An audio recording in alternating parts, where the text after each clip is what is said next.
ને સોના ચાંદીના કારોબારની વિગત લઈ લઈએ તો નફા વસૂલી સોના અને ચાંદીમાં યથાવત છે અને આગળ પણ આ ઘટાડો યથાવત રહેશે। 9 થી 15 જાન્યુઆરીની વચ્ચે બ્લૂમબર્ગ ઇન્ડેક્સની રીબેલેન્સિંગના સમાચાર છે, જેમાં વધારે ચાલી ગયેલી કોમોડિટીનું વેટેજ એડજસ્ટ થશે। કોઈપણ એક કોમોડિટીનું 15%થી વધારેનું વેટેજ નહીં રહેશે।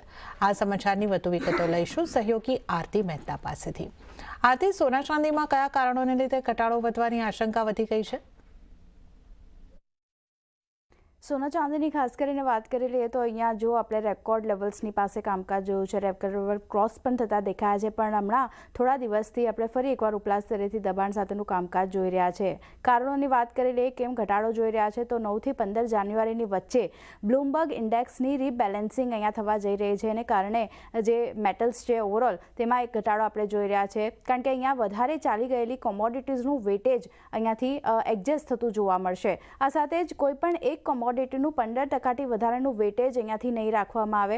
ઇન્ડેક્સ રીબેલેન્સિંગથી સોના ચાંદીની કિંમતોમાં હજી વધારે ઘટાડો જે છે તે આવનાર દિવસોમાં આપણને જોવા મળતું દેખાઈ શકે છે।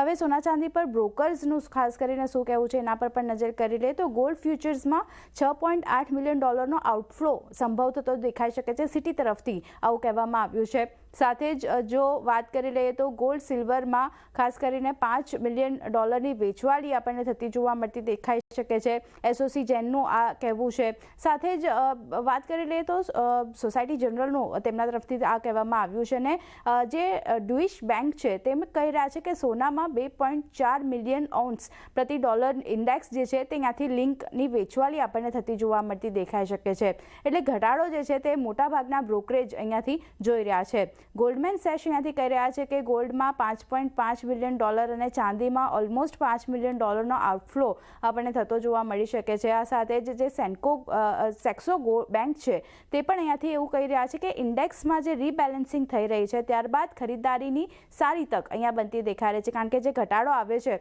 ત્યારબાદ એક ખરીદારીનો એક સારી તક અહીંયાથી બનતી દેખાઈ રહી છે। પણ આ ખાસ કરીને જે મુખ્ય કારણ બનતું દેખાઈ રહ્યું છે એક તો નફા વસૂલી છે અને બીજી બાજુ જે આ રીબેલેન્સિંગ ઇન્ડેક્સમાં થવા જઈ રહી છે એને લીધે આપણે સોના ચાંદીની કિંમતોમાં એક ઘટાડો જોઈ રહ્યા છે।